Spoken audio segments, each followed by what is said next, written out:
Olá, somos a Martinho e Alves Advogados. Seja bem-vindo a mais um vídeo sobre a reforma trabalhista.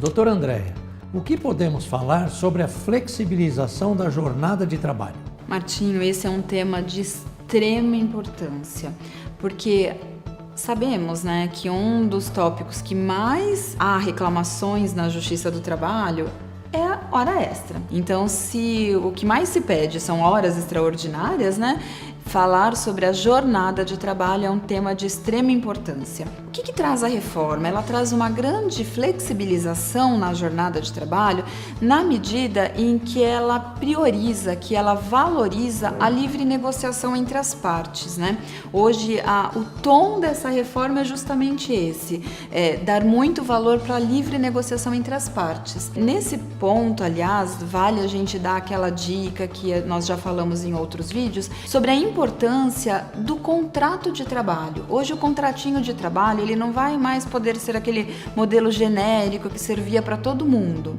Então, se a empresa se ela é setorizada, tem vários setores da empresa com várias funções, várias atividades, várias formas de prestação de serviços, várias funções, o ideal é fazer o quê?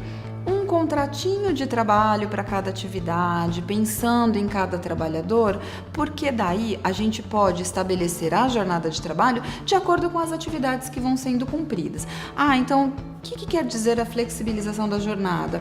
Então, hoje existe a possibilidade de empregado e empregador combinarem e ajustarem algumas questões diferenciadas sobre a jornada de trabalho. Ainda existe bastante discussão do que e de como vai ser aplicado. Por exemplo, temos jornada 12 para o 36, que antes era uma exceção, que hoje está sendo permitido pela legislação.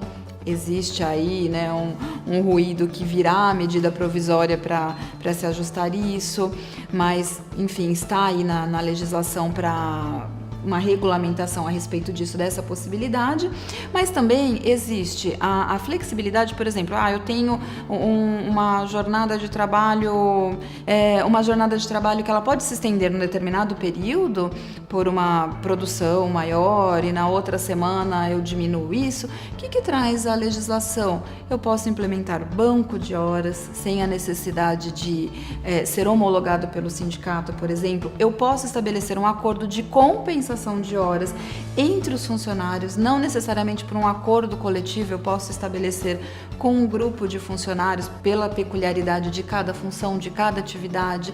Isso é extremamente importante. Então, se eu posso ter uma compensação de jornada, uma compensação de horas, aquele funcionário ele pode trabalhar 2, 3 dias numa determinada semana numa jornada extraordinária e na outra semana ele compensar aquilo. Ele não precisa receber a hora extra por cada dia que ele teve excedente na jornada de trabalho.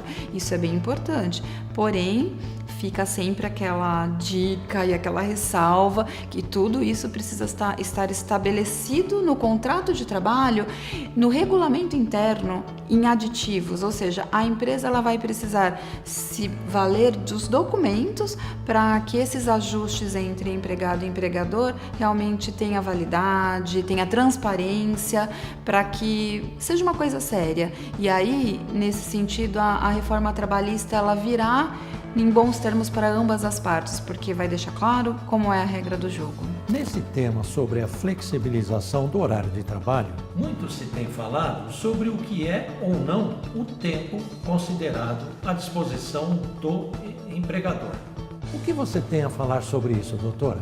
Muito bem, Martinho. Realmente essa é uma questão bem interessante, porque a reforma trabalhista ela veio elucidar uma coisa que, na verdade, na prática, ela poderia acontecer, mas aí realmente havia uma confusão e poderia vir não em benefício do empregador. O funcionário também poderia não ter uma clareza sobre essa situação. Vou dar um exemplo. O estudante, ele precisa estudar para uma prova e ele pretendia ficar no local de trabalho, mas ele falava para o empregador dele: olha, eu posso ficar aqui só para estudar? O empregador, o que ele fazia? Eu vou correr um risco, Porque ele está aqui dentro da empresa. E se esse período for considerado ou não for considerado como hora extra? A legislação hoje ela traz a possibilidade de ele ficar dentro da empresa sem ser considerado hora empregador, porque ele está fazendo uma atividade pessoal, então ele está estudando. Essa é uma possibilidade. E a lei ela traz algumas questões, né? Alguns tópicos, por exemplo, prática de atividade religiosa, de repente o funcionário quer fazer uma meditação, uma yoga, ok, sem problemas, ele pode ficar. E qualquer outra atividade que ele faça pessoal não será considerado tempo à disposição do empregador. E ainda traz algumas outras questões, por exemplo, é uma enchente na cidade, né, que pode muito acontecer na nossa cidade, e ele, por questões de segurança, ele não pode sair.